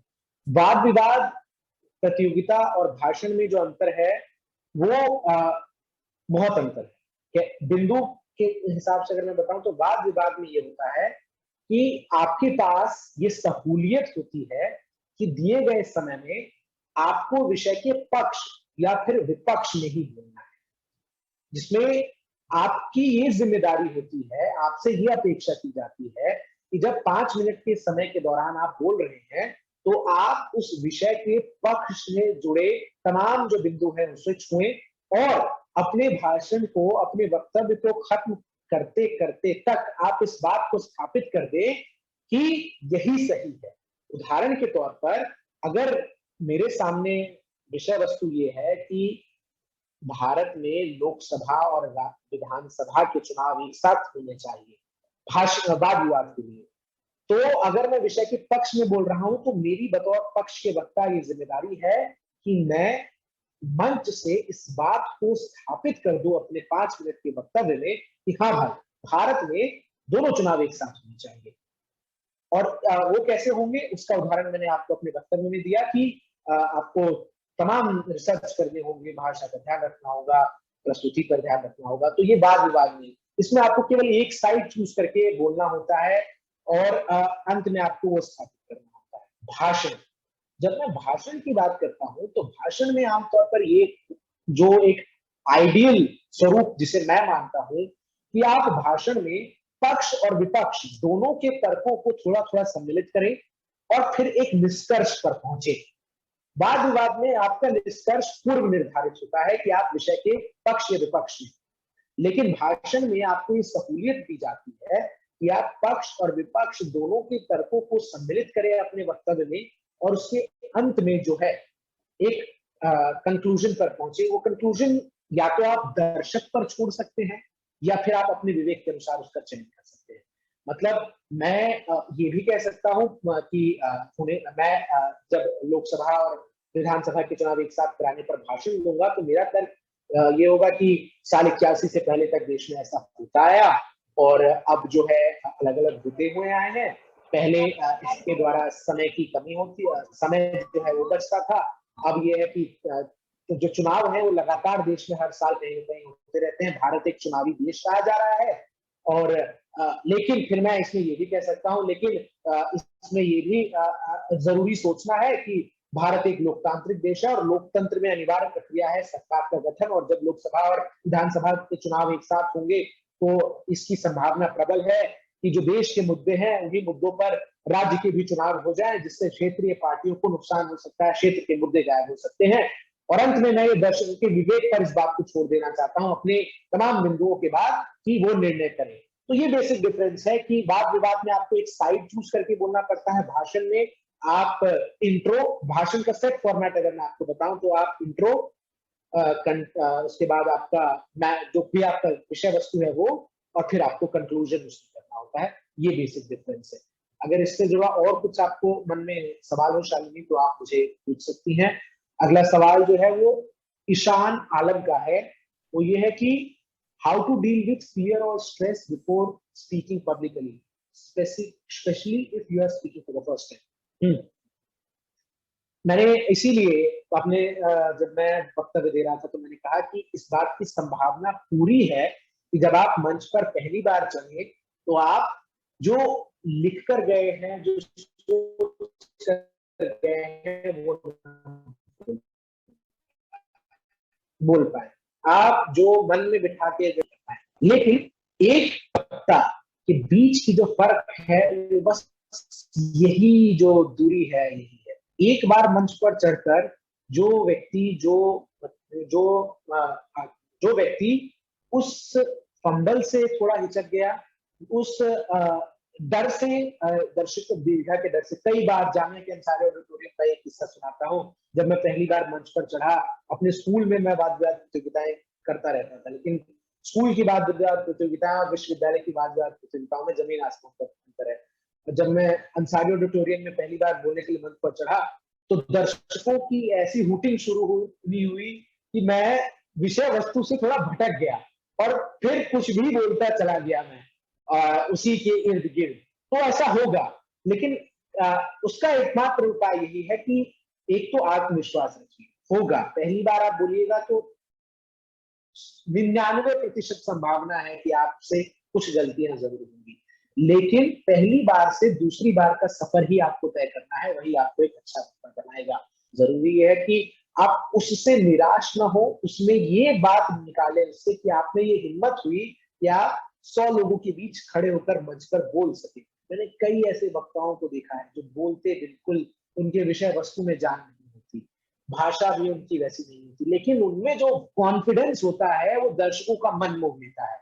वो कॉन्फिडेंस अगर आप में है तो निश्चित तौर पर आप बेहतरीन वक्ता बन सकते हैं। इसलिए डर की जहां तक बात रही, डर जो है वो अभ्यास से जरूर खत्म होगा। पहले मौके पर अगर आपसे कुछ गलती होती है तो उसे दिल से बिल्कुल ना लगाएं और बिल्कुल अगले मौके का इंतजार करें, और जब अगला मौका आपके पास आए तो वहां मंच पर खड़े होकर उसी तरीके से बोले जिस तरीके से आप अभी साफ तौर पर बोल सकते हैं। इसके अलावा अगर मैं बात करूं तो अनिरुद्ध का सवाल जो है वो है कि वाद विवाद के संदर्भ में विश्वास कैसे अतिविश्वास में बदल जाता है। बहुत ही बेहतरीन सवाल है। विश्वास और अतिविश्वास के बीच का जो सफर है वो महनीय सफर है। विश्वास जो है वो विषय वस्तु और भाषा से आता है, और अतिविश्वास जो है वो प्रेजेंटेशन से आता है। अगर मैं आपके सवाल को सही समझ पाया हूं तो मेरा जवाब यही है कि आपको अपने कंटेंट पर मुझे विश्वास है, मुझे अपने लैंग्वेज पर विश्वास है, लेकिन अति विश्वास मुझे तभी आएगा जब मुझे अपने आप पर विश्वास होगा। तो वो जो महनीय लाइन है वो है आत्मविश्वास की, और आत्मविश्वास जो है वो अभ्यास से आएगा, और अभ्यास जो है वो उस चीज से आएगा जब आप आम लोगों से बोलचाल के माध्यम से भी वार्तालाप करते रहे, छोटे छोटे इश्यूज पर आप अपनी, हाँ ये एक बहुत इंपॉर्टेंट चीज है जो मैं आप लोगों से बोलना अपने वक्तव्य के दौरान भूल गया, तो इस सवाल से मुझे याद आया कि अगर आप लोगों को एक अच्छा वक्ता बनना है तो समाज में घट रही विभिन्न घटनाओं पर समय समय पर अपने विचार व्यक्त करने की कोशिश किया कीजिए। वो विचार आप फेसबुक के माध्यम से कर सकते हैं, वो विचार आप अपनी मित्र मंडली के साथ बैठकर किसी चाय की चर्चा पर कर सकते हैं। इससे क्या होगा कि आप में वो कॉन्फिडेंस आएगा जो कॉन्फिडेंस आपको मंच पर मदद करेगा। तो विश्वास और अति विश्वास के बीच का सफर केवल इतना है जो अभ्यास और आत्मविश्वास से एक तरीके से काटा जा सकता है। अगर इस सवाल का जवाब मैंने, अगर आप इससे संतुष्ट हैं तो ठीक है, वरना आप और भी मुझसे इस पर तर्क कर सकते हैं, क्योंकि हो सकता है आपके विचार इससे विभिन्न हो। इसके अलावा एक और सवाल जो निरूप ने किया है कि तर्कों का मिश्रण या भाषा का मिश्रण क्या अधिक महत्वपूर्ण है। तर्कों का मिश्रण और भाषा का मिश्रण, अगर आप डिबेट पॉइंट ऑफ व्यू से करें तो तर्कों का मिश्रण जो है वो महत्वपूर्ण है। देखिए, भाषा का मिश्रण की आपको आवश्यकता नहीं है। भाषा तो मैंने आपको कहा ना कि आपकी भाषा एक ऐसी भाषा होनी चाहिए जो आम व्यक्ति समझ सके। आपको अपनी भाषा को किसी विद्वान पीएचडी वाले व्यक्ति को समझाने के अनुरूप नहीं लिखनी है, वो तो वैसे भी समझ जाएगा अगर आपके विषय वस्तु में जान होगी, तर्कों में जान होगा।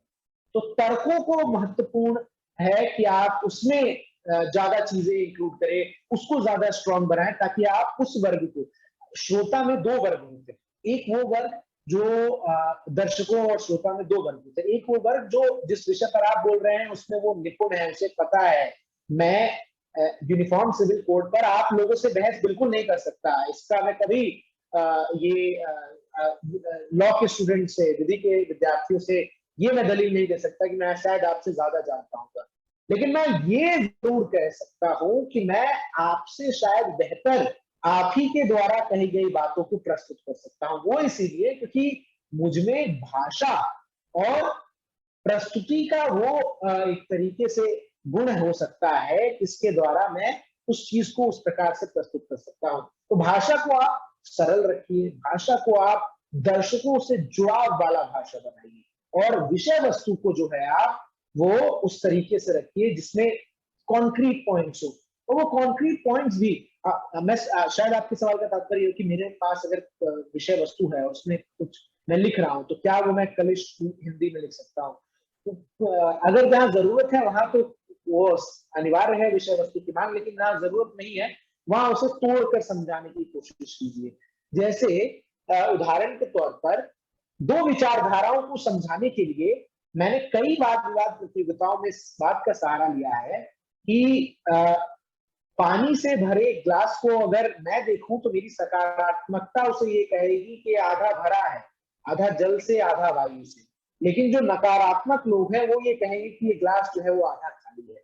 तो एक सकारात्मकता का भाव जो है वो आपके विषय वस्तु और आपके भाषा और आपके प्रेजेंटेशन से झलकना चाहिए, जो बहुत महत्वपूर्ण है।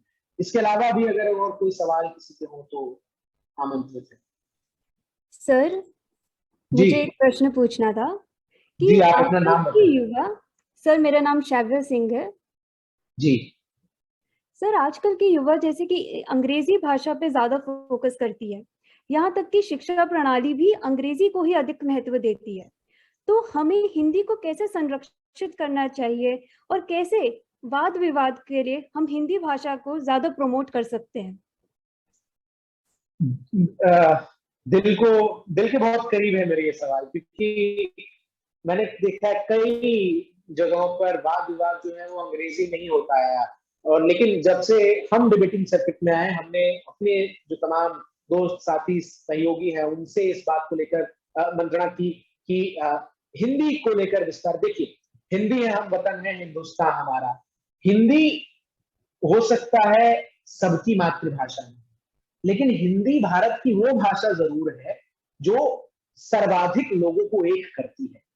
इसीलिए जो सवाल आपने पूछा, उस सवाल की जिम्मेदारी जितनी आपकी पूछने की है उतनी आपकी निभाने की है, जितना मेरा यहाँ आपको ज्ञान देने की है उतनी मेरे आम जीवन में भी उसको उतारने की है।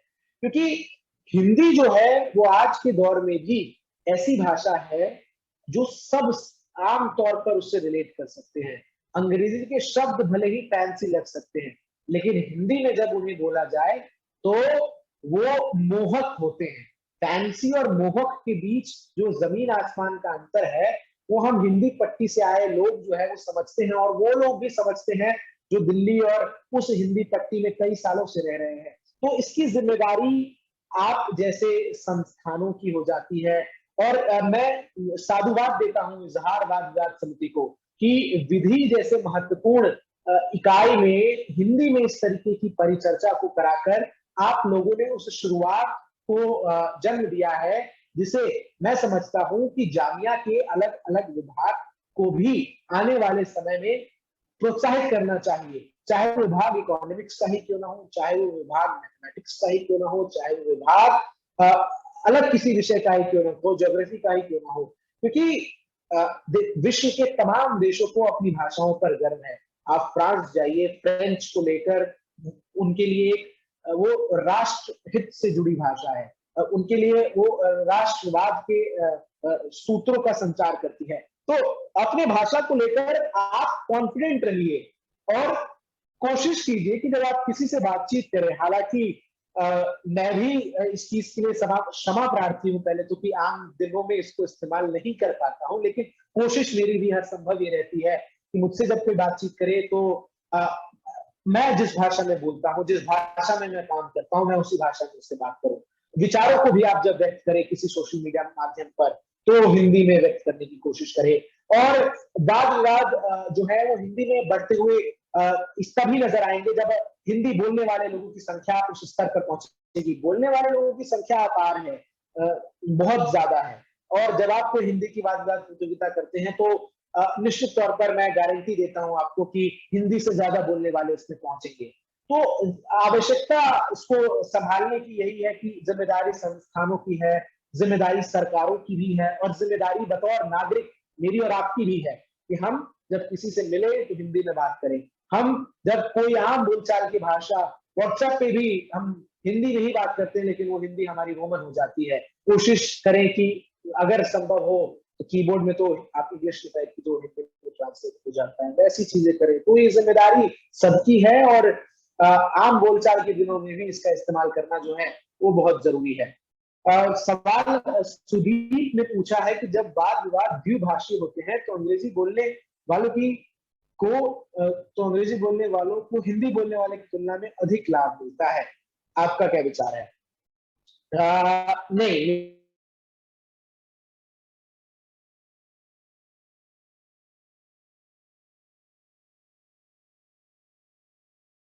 किसी ऐसे, मैं नाम नहीं ले रहा किसी एक विश्वविद्यालय का, मतलब एक उदाहरण के तौर पर कह रहा हूं कि आप किसी ऐसे विश्वविद्यालय में हो जहां आपसी बोलचाल का भाषा भी अंग्रेजी हो, तो वहां पे शायद जो है वो प्रेफरेंस मिल सकती है। लेकिन मैंने व्यक्तिगत अनुभव में यही महसूस किया है कि जामिया की उदाहरण देता हूँ कि जामिया में जब हम डिबेटिंग सोसाइटी के ऑडिशंस कराते थे तो हमें ऑडिशन की शुरुआत हम 10 बजे अगर कर रहे हैं तो उस ऑडिशन को हमें शाम के 6-7 बजे तक आगे बढ़ाना पड़ता था। कई बार कई प्रतियोगियों के सामने में हाथ जोड़ने पड़ते थे, क्योंकि हिंदी से जो लोगों का जुड़ाव है वो आज भी बहुत अधिक है। और महत्व के तौर पर देखिए, अगर किसी ऐसी जगह वाद विवाद है जहां हिंदी और अंग्रेजी दोनों भाषाओं में एक ही पुरस्कार दिया जाना है, तो फिर उस विश्वविद्यालय के ये विवेक पर निर्भर करता है कि वो किस भाषा को तरजीह देता है। लेकिन जहां पर दोनों भाषाओं की अलग अलग वाद विवाद प्रतियोगिता है, तो मैं इस बात को लेकर यकीनन कह सकता हूं कि जब कोई हिंदी का वक्ता मंच से बोल रहा होगा तो दर्शक दीर्घा में बैठे लोगों की संख्या ज्यादा होगी बनस्पत अंग्रेजी के वक्ता से।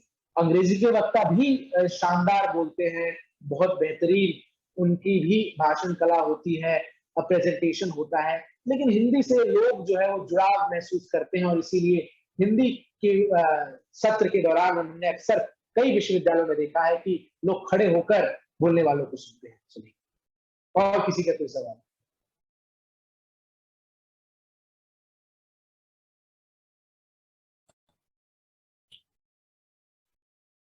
सर अगला सवाल सर श्री सुदीप कृष्ण भैया का ही है। वो जानना चाहते हैं, किसी की भावनाओं को ठेस पहुंचाए बिना संवेदनशील विषयों पर कैसे बोलें? बहुत बहुत बहुत महत्वपूर्ण सवाल। एक मंच की गरिमा होती है, जिस गरिमा का पालन करना आपसे आमतौर पर उसकी अपेक्षा की जाती है। आप प्रधानमंत्री की भले ही आलोचना कर रहे हैं, लेकिन आप उन्हें नाम से नहीं संबोधित कर सकते हैं कि नरेंद्र मोदी ने कहा। वो मंच की गरिमा नहीं है। मंच की गरिमा है कि देश के प्रधानमंत्री जब ये कहते हैं कि इस प्रकार से होना चाहिए और ये गलत है, तो कुछ पद जो है उनकी गरिमा है, उसका वो आपको मेंटेन करना है। आप रेप, हत्या और दंगे जैसे संवेदनशील विषय पर जब आप बात करते हैं तो आप अवॉइड करें किसी कम्युनिटी स्पेसिफिक, किसी रिलीजन स्पेसिफिक का नाम लेने से।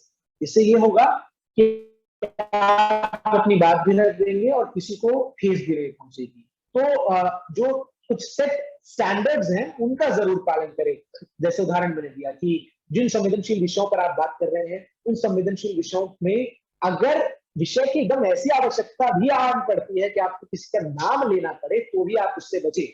आप उसे शब्दों के मायाजाल में पिरोकर बोले, ना कि आप बनस्पत सीधा कह दें।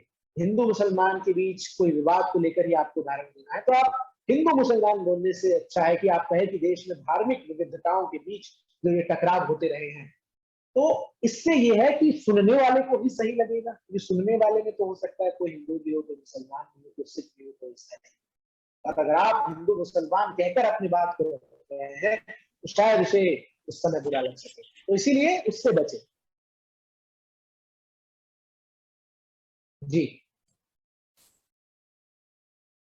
सर मुझे लगता है कि अब किसी भी दर्शक का, जी सर एक और सवाल है। प्रतियोगिता में पक्षपातपूर्ण निर्णयों के मामले में हमें क्या करना चाहिए? एक से नहीं सवाल सुदीप का। प्रतियोगिता में पक्षपातपूर्ण निर्णयों के मामले में हमें क्या करना चाहिए?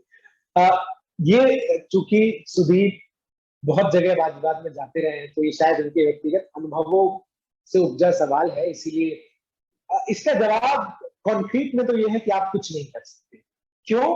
क्योंकि आप बतौर वक्ता गए हैं और आपके सामने जिस विश्वविद्यालय में आप गए हैं, वहां उस विश्वविद्यालय के विवेक पर एक ऐसे जज को बिठाया गया है, एक ऐसे निर्णायक मंडली को बिठाया गया है जिसका अंतिम निर्णय ही आखिरी फैसला होगा। तो संभावनाएं इसकी ज्यादा नहीं बचती। कई बार हमारे साथ भी हुआ है कि हमें लगा है कि हमने जो बोला है शायद अभी तक इस लेवल पर किसी ने नहीं बोला, लेकिन परिणाम हमारे स्वरूप नहीं रहे हैं। लेकिन ये मंच की गरिमा है कि आप उस समय कुछ नहीं कह सकते। हाँ, आप प्रतियोगिता खत्म होने के बाद निर्णायक मंडल के पास जाकर व्यक्तिगत तौर पर ये जरूर पूछ सकते हैं, जिससे उनको इस बात का एहसास हो कि शायद उनके निर्णय में कुछ त्रुटियां रह गई हो, या फिर उन्हें इस बात का ज्ञान हो जाए कि या फिर आपको इस बात का ज्ञान हो जाए कि आपसे क्या गलती हुई। तो साफ तौर पर आप इसमें कुछ ज्यादा नहीं कर सकते। कि आप जहां भी जाए आपको वो डिसीजन स्वीकार करना ही पड़ता है। हाँ, पार्लियामेंट्री डिबेट्स में स्कोप होता है कि आप जो एडजुडिकेटर है उसको काउंटर कर सकते हैं, उससे पूछ सकते हैं, उससे जान सकते हैं कि उसकी जो जजिंग क्राइटेरिया थी वो क्या थी। लेकिन एक आम वाद विवाद प्रतियोगिता और भाषण में ये कदापि संभव नहीं।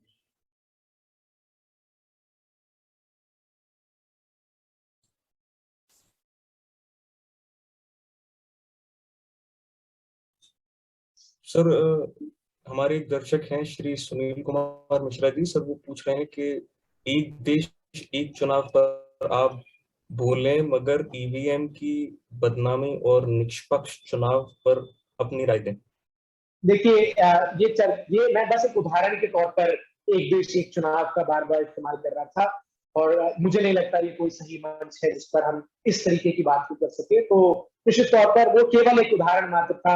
मैंने यूनिफॉर्म सिविल कोड का भी जिक्र एक उदाहरण के तौर पर ही किया, और ये सब कुछ केवल एक कुशल वक्ता बनने के संदर्भ में बातचीत है, इसके अलावा कुछ नहीं। तो निश्चित तौर पर आप लोग जो है इस पर अपना अपना अपना राय रख सकते हैं, अपनी अपनी बात जो है वो आप कर सकते हैं। आपके विचार अलग हो सकते हैं, मेरे अलग हो सकते हैं, लेकिन इस मंच पर शायद अनुराग आप भी मुझसे सहमत होंगे कि इस विषय पर टिप्पणी करना उचित नहीं है।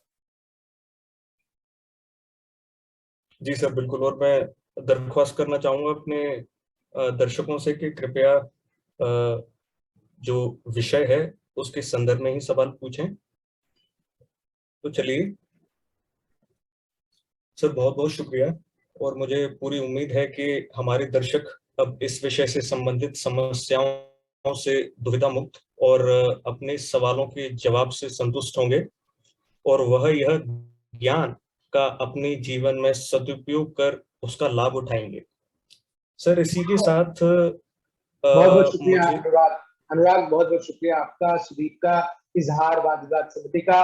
और मुझे उम्मीद है कि आप लोग आगे भी ऐसी पहल करते रहेंगे और हिंदी को बढ़ावा देने के लिए इस प्रकार की समय की मांग के अनुरूप चर्चाओं को आयोजित करते रहेंगे। और जहां भी आपको यदा कदा मेरी आवश्यकता होगी, मैं आप लोगों की लिए जरूर हाजिर होने की कोशिश करता हूँ। सर, इसी के साथ मैं आपकी झोली में कुछ पंक्तियां अर्पित करना चाहता हूँ। स्वीकार हमारा आमंत्रण किया, रख लिया हमारा मान, कैसे करें कृतज्ञता, शुक्रिया आपका श्रीमान। धन्यवाद तो धन्यवाद। अब वक्त है इस चर्चा को विराम देने का, लेकिन उससे पहले मैं इस मंच पर आमंत्रित करना चाहता हूं इजहार वाद विवाद समिति के आदरणीय संयोजक श्री रागिब नौशाद जी को, कि वो हमारे समक्ष धन्यवाद प्रस्ताव प्रस्तुत करें। बहुत बहुत स्वागत सर आपका। बहुत बहुत शुक्रिया अनुराग, मुझे आमंत्रित करने के लिए। और मैं अभी बहुत देर से बहुत अच्छे से सुन रहा था। सबसे पहले मैं तहे दिल से शुक्रिया अदा करना चाहूँगा इजहार, जो हमारी फैकल्टी ऑफ लॉ की डिबेटिंग सोसाइटी है, इस पूरी टीम की तरफ से चंदन भाई आपका शुक्रिया अदा करता हूँ मैं। और आज जो हमारा ये सेशन रहा, ये इजहार जो हमारी डिबेटिंग सोसाइटी है, इसका इस साल का ये पहला सेशन है। और सबसे बड़ी अच्छी बात ये है कि ये जो सेशन हमने किया है वो पूरी तरह से हिंदी में किया। तो हम देखते हैं आमतौर पर आज क्या देखते हैं कि लोग हिंदी से कहीं ना कहीं दूर भागने की कोशिश करते हैं, और इंग्लिश एक ऐसी भाषा बन गई है जिसको हम थोड़ा सुपीरियर भाषा की तरह देखते हैं। तो इस वक्त में भी, ऐसे दौरान भी, अगर फैकल्टी ऑफ लॉ की तरफ से इस तरह की चीजें अगर कराई जा रही है, तो मैं पूरी टीम का शुक्रिया अदा करना चाहता हूँ। जिस तरह से इस पूरे इवेंट को जुबैर ने संभाला है, उसके बाद अनुराग जो हमारे एंकर रहे हैं, बहुत ही बढ़िया ढंग से और बहुत ही शालीनता के साथ उन्होंने सब कुछ प्रस्तुत किया, चीजें रखी। अनिरुद्ध, आपका भी शुक्रिया। और जो हमारे पार्टिसिपेंट्स हैं, कोई भी इवेंट जो होता है उसमें पार्टिसिपेशन होना बहुत जरूरी है। तो बड़ा अच्छा लगा कि हमारा जो ये इवेंट रहा, सभी लोग आए। और उनके लिए मैं एक शेर भी कहना चाहूंगा उन लोगों के लिए कि कभी रूह जब बेदार होती है जवानों में, कभी रूह जब बेदार होती है जवानों में, नजर आती है उनको मंजिल आसमानों में, नजर आती है उनको मंजिल आसमानों में। और ये शेर आगे ये भी है कि नहीं तेरा नशेमन कसरे सुल्तानी के गुंबद पर, नहीं तेरा नशेमन कसरे सुल्तानी के गुंबद पर, तू शाहीन है बसेरा कर पहाड़ों की चट्टानों में, तू शाहीन है बसेरा कर पहाड़ों की चट्टानों में। तो कुछ जो आप लोगों का एंथुजियाज्म है, और जो हमारे खास करके जो विधि संकाय के ही जो बच्चे अभी जो फर्स्ट ईयर में है, सेकेंड ईयर में है, आने वाले वक्त में जो हमारी पूरी जामिया, चाहे फैकल्टी ऑफ लॉ, उनके सिपा सलार भी वही होने वाले हैं। तो बहुत अच्छा लग रहा है कि वो लोग जिस तरह से पूरी इंथुजियाज्म के साथ हमारी इस कम्युनिटी को और डिबेटिंग को और खास करके हिंदी भाषा को भी जो वो आगे लेकर के जा रहे हैं। तो मुझे बहुत उम्मीदें हैं उनसे और अगर डिबेटिंग पर कुछ बात की जाए तो मुझे नहीं लगता है कि कोई ऐसा बिंदु है जिसपे हमारे चंदन भाई ने कुछ चीजें छोड़ी हो जिसपे कुछ बोलने की जरूरत हो। उन्होंने बड़े अच्छे ढंग से जो उन्होंने 3 बातें कही जो मुझे अभी ख्याल आ रहा है। पहली बात जो उन्होंने कही थी कि हमें भाषा का बहुत ध्यान रखना पड़ता है कि भाषा हमारी कैसी है। दूसरी चीज जो उन्होंने कही वो ये था कि हमारा विषय वस्तु का अच्छा होना बहुत जरूरी है। और तीसरा जो सबसे अहम चीज है, जो मैं भी सबसे अहम मानता हूँ उसको, वो है आपका प्रेजेंटेशन। आपके पास कंटेंट कितना अच्छा है फर्क नहीं पड़ता है, अगर आप उसको अच्छे ढंग से प्रेजेंट नहीं कर पा रहे हैं। तो प्रेजेंटेशन बहुत जरूरी है। और मैं तो बिल्कुल मानता हूं कि हमारे श्री माननीय प्रधानमंत्री नरेंद्र मोदी जी जो है, उनकी जो ऑडिटिंग स्किल्स है, उनके जो बोलने की छवि है, जो बोलने की शैली है, मैं नहीं मानता हूं कि आज भारत देश में उनके जैसा कोई बोलने वाला वक्ता हो। क्योंकि जब वो बिहार जाते हैं तो उसी भाषा में जो है ढल करके और लोगों से कम्युनिकेट करते हैं, गरीबों को कहते हैं कि हम तुम्हारे बेटा हैं। तो वो अगर साउथ की तरफ चले जाते हैं तो वो उस शैली में, उस अंदाज में अपने बात को जो है प्रस्तुत करते हैं। तो एक अच्छे वक्ता की यही निशानी है कि वो प्रेजेंटेशन किस तरह से करता है। तो ये 3 चीजें आपने बताई और लगभग बहुत अच्छा लगा आपको चंदन जी यहाँ पर एक बार देखते हुए। और बहुत बहुत शुक्रिया अदा करना चाहूंगा मैं एक बार फिर से।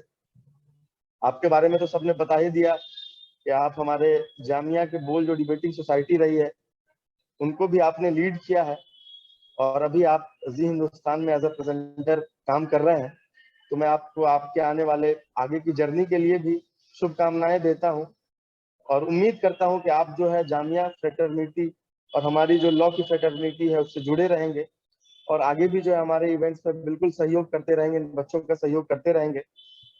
और आखिर में फिर से एक बार सभी का शुक्रिया, जो हमारी टीम है इजहार की, स्पेशली सुदीप कृष्णा हमारे को कन्वीनर है, बहुत ही इंथुजियास्टिक आदमी है और बहुत इनर्जेटिक है, और वो लगातार लगे हुए रहते हैं। उन्होंने डिबेटिंग का जो यहाँ पर अपना एक्सपीरियंस लिया है, तो उसी तरह से हम लोग भी चाह रहे हैं कि उसको आगे ले जाया जाए, और जो लोग आज नए हैं, जो स्टूडेंट्स नए हैं, वो भी कल आकर के सुदीप कृष्णा बने, वो भी आकर के चंदन भारद्वाज बने।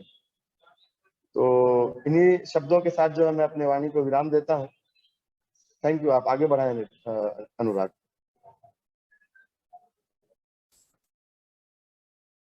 बहुत बहुत धन्यवाद सर इस अहम धन्यवाद प्रस्ताव के लिए। और अंत में मैं शुक्रिया अदा करना चाहूंगा उन तमाम दर्शकों का जिन्होंने हमारे कार्यक्रम में शामिल होकर उसका मान बढ़ाया। तो इसी के साथ हमें दीजिए इजाजत। आशा है आपसे फिर होगी मुलाकात, लेकिन तब तक के लिए नमस्कार।